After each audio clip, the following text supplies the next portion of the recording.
இன்றைக்கு நாம் தியானிக்க இருக்கிற வசனம் சங்கீதம் 34ஆம் அதிகாரம் 1வது வசனம். கர்த்தரை நான் எக்காலத்திலும் ஸ்தோத்தரிப்பேன், அவர் துதி எப்போதும் என் வாயில் இருக்கும்.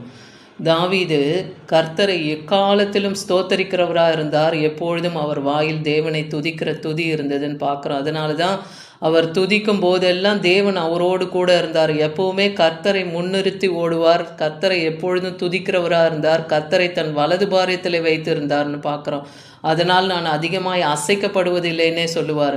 அப்போ நம்ம எல்லாவற்றிலும் ஸ்தோத்திரம் செய்யுங்கள். அப்படி செய்வதே கிறிஸ்து இயேசுக்குள்ளாக உங்களை குறித்து தேவனுடைய சித்தமாக இருக்கிறது என்று 1 தெசலோனிக்கர் 5:18 பார்க்குறோம். அப்போது நம்ம ஜப விண்ணப்பங்களை ஏறெடுக்கும் போதும் சரி, எந்த ஒரு காரியத்தை செய்யும் போதும் சரி, தேவனை நாம் ஸ்தோத்தரிக்கிறவர்களாக இருக்கணும். இதுதான் தேவன் கிறிஸ்து இயேசுக்குள்ளாக தேவனுடைய சித்தமாக இது இருக்குன்னு நம்ம பார்க்குறோம். அதே போல் நீங்கள் வார்த்தையிலாவது கிரியையிலாவது நீங்கள் எதை செய்தாலும் அதை எல்லாம் கர்த்தராகிய இயேசு கிறிஸ்துவின் நாமத்தில் செய்யுங்க.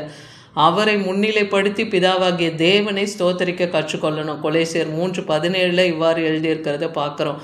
அப்போ எந்த ஒரு கிரியை இந்த உலகத்தில் நீங்கள் செய்தீங்கன்னாலும் அது தேவனுடைய நாமம் மகிமைப்படணும். கிறிஸ்துவை முன்னிறுத்தி நாம் அதை செய்யணும். சங்கீதம் 145:1-2 வசனத்தில் ராஜாவாகிய என் தேவனே, உம்மை உயர்த்தி உம்முடைய நாமத்தை எப்பொழுதும் என்றென்றைக்கும் ஸ்தோத்தரிப்பேன் நீங்கள் தாவீது சொல்கிறார்.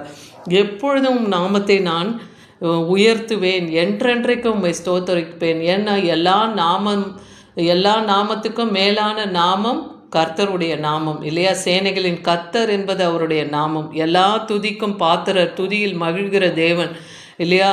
அவர் துதிகளின் மத்தியில் வாசம் பண்ணுகிற தேவனாக இருக்கிறாரு. அதை தான் தாவீது அறிந்திருக்கவே தான் எப்பொழுதும் தேவனை துதிக்கிறவராக இருந்தார். நாடோறும் உம்மை ஸ்தோத்தரிப்பேன், எப்பொழுதும் என்றைக்கும் உடைய நாமத்தை துதிப்பேன்னே சொல்கிறார். எபேசியர் 5ஆம் அதிகாரம் 20வது வசனத்தில் நம்முடைய கர்த்தராகிய இயேசு கிறிஸ்து நாமத்தினாலே எப்பொழுதும் எல்லாவற்றிற்காகவும் பிதாவாகிய தேவனை ஸ்தோத்தரித்துன்னு வேத வசனம் சொல்லுது.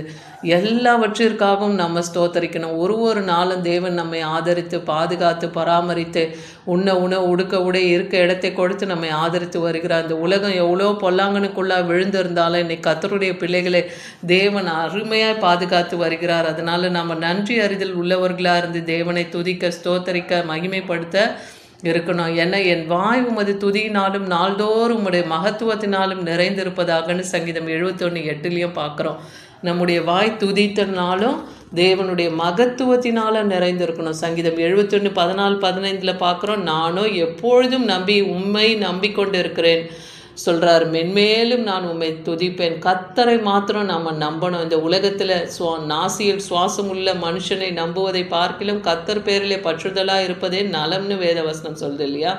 அப்போ நம்ம அவர் பேரில் நம்பிக்கை கொண்டு எப்பொழுதும் அவரை துதிக்கிறவராக இருக்கும்போது தேவன் நம்மை பாதுகாப்பார், தேவன் நம்மை ஆதரிப்பார், ஒரு தீமையும் நம்மை அணுகாதபடி அவர் காத்துக்கொள்வார். ஏன்னா என் வாய் நாள்தோறும் உமது நீதியும் உமது ரட்சிப்பையும் சொல்லும், அவைகளின் தொகையை நான் அறியன்னே சொல்கிறார். அப்போது அவருடைய நீதி, அவருடைய ரட்சிப்பு, அவர் நமக்கு செய்திருக்கிற ரட்சிப்பை நாம் என்ன பண்ண போனால் அது தொகை கொள்ளாது. அவ்வளோ இருக்குது தேவன் நமக்கு செய்கிற நன்மைகள். அதனால் எப்பவுமே நம்ம தேவனுக்கு நன்றி செலுத்துகிறவர்களாக ஸ்தோத்திரிக்கிறவர்களாக இருக்கணும். கர்த்தருக்கு பிரியமான சகோதரிகளே, நீங்கள் ஆவியினாலே பரிசுத்தப்படுகிறதுனாலும் சத்தியத்தை விசுவாசிக்கிறதுனாலும் ரட்சிப்படையும்படிக்கு. அப்போ பரிசுத்த ஆவியானவர் தான் நம்மை பரிசுத்தமாக்குகிறார். சத்திய வசனத்தை நாம் விசுவாசிக்கும் போது நாம் ரட்சிப்பை அடைகிறோம்னு 2 தெசலோனிக்கர் 2:13 பார்க்குறோம். அதனால் நாம் எப்பொழுதும் தேவனை ஸ்தோத்தரிக்க கடனாளிகளாக இருக்கிறோம்னே வேதவசனம் சொல்லுது. அப்போ துதிக்கும் போது ஸ்தோத்தரிக்கும் போது நமக்கு தேவன் என்ன செய்கிறார் போது வேதத்திலேயே நமக்கு இதற்கான சாட்சிகளை பார்க்குறோம். அப்போஸ்தலர் 16ஆம் அதிகாரம் 25ஆம் வசனத்தில் இங்கே பவுலும் சீலாவும் நடு ராத்திரியிலே அவங்கள சிறைச்சாலையில் வைத்து அந்த மர கட்டையினாலே அவர்களுடைய கால்களை உயர கட்டி வைத்திருக்க, அவங்க கையெல்லாம் சங்கிலியினாலே கட்டப்பட்டிருக்குன்னு பார்க்குறோம், கைகள்லாம். ஆனாலும் அவங்க அந்த நடு ராத்திரியில் என்ன பண்ணுறாங்க, பவுலும் சீலாவும் தேவனை துதித்து பாடி அவர்கள் ஜபம் பண்ணினார்கள்னு பார்க்குறோம். அப்போ காவலில் வைக்கப்பட்டவங்க எல்லாம் அதை கேட்டுக்கொண்டு இருக்கிறாங்களாம். மற்ற சிறை கைதிகளும் அந்த எல்லையில் கேட்டுக்கொண்டிருக்காங்க அவங்க இரவு நேரத்தில் தேவனை பாடி துதித்து அவங்க ஜெபிக்கிறத. அப்போது சிறைச்சாலையின் கதவு ஒரு பூமி அதிர்ச்சி போல் வந்து அந்த சிறைச்சாலையின் கதவுக்கு திறக்கப்படுது. அவங்க கால்களில் கட்டப்பட்ட தொழுமரத்தில் சங்கிலியினால் அவர்கள் கால்கள் கட்டப்பட்டதுன்னு இருக்கும் வசனம். அப்படி அந்த சங்கிலிகள் எல்லாம் தெறிப்புண்டு போச்சுன்னு பார்க்குறோம். அப்போ தேவன் பாருங்க, துதிக்கும் போது அவர்கள் சிறையிருப்பை கர்த்தர் அங்கே மாற்றுகிறாருன்னு பார்க்குறோம். இன்றைக்கும் உங்கள் வாழ்க்கையில் சத்துருக்களினாலே மனுஷிக வல்லமையினாலே உங்கள் எல்லையில் என்ன ஒரு போராட்டம் இருந்தாலும் கர்த்தர் உங்களை விடுவிப்பார். நீங்கள் தேவனை துதித்து பாடி அவரை மகிமைப்படுத்தும் போது அந்த கட்டுகள் உடையும். சங்கீதம் 71:6 பார்க்குறோம், நான் கர்ப்பத்தில் உற்பத்தி ஆனது முதல் ஆதரிக்கப்பட்டேன். அப்போ நம்ம தாயின் கருவிலிருந்து நாம் இந்த பூமியில் விழுந்த முதற்கொண்டு தேவன் நம்மை கையில் எடுத்துக்கொண்டார் இல்லையா? அவர் சார்பில் நம்ம விழறோம். அதனால தாயின் வயிற்றிலேருந்து என்னை எடுத்தவர் நீரேன்னே தாவீது சொல்கிறார். அதனால் உண்மை நான் எப்பொழுதும் துதிப்பேன்னு இந்த வசனத்தில் சொல்லுகிறத பார்க்குறோம். அதனால் மனுஷனுக்கு பயப்படுகிற பயம் கண்ணியை வருவிக்கும்னு நீதிமொழிகள் 29:25 பார்க்குறோம்.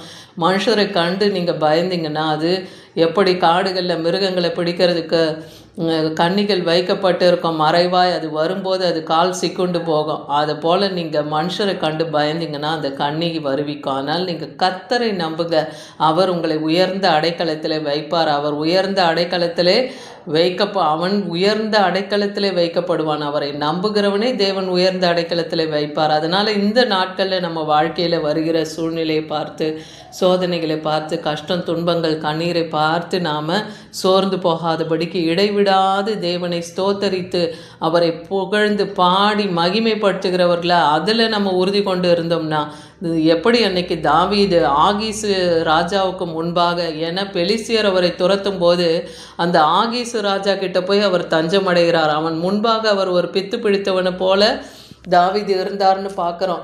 அப்போ அந்த நேரத்தில் எழுதின சங்கீதம் தான் இந்த சங்கீதம்னு பார்க்குறோம். யாத்ராகமம் 20:24 என் நாமத்தை பிரஸ்தாவப்படுத்துகிற எந்த ஸ்தானத்திலும் வந்து உன்னை நான் ஆசிர்வதிப்பேன்னு சொல்கிறார். அப்போ தேவனை நீங்கள் எந்த எல்லையில் மகிமைப்படுத்தினாலும் அங்கே வந்து தேவன் உங்களை ஆசீர்வதிப்பார். அதனால தாவீதை போல எப்பொழுதும் கர்த்தரை முன்னிறுத்தி ஓடுங்க, எக்காலத்திலும் அவரை ஸ்தோத்தரிங்க. எப்பொழுதும் அவருடைய துதி உங்கள் வாயில் இருக்கும்போது தேவன் உங்களை ஆசீர்வதிப்பார்.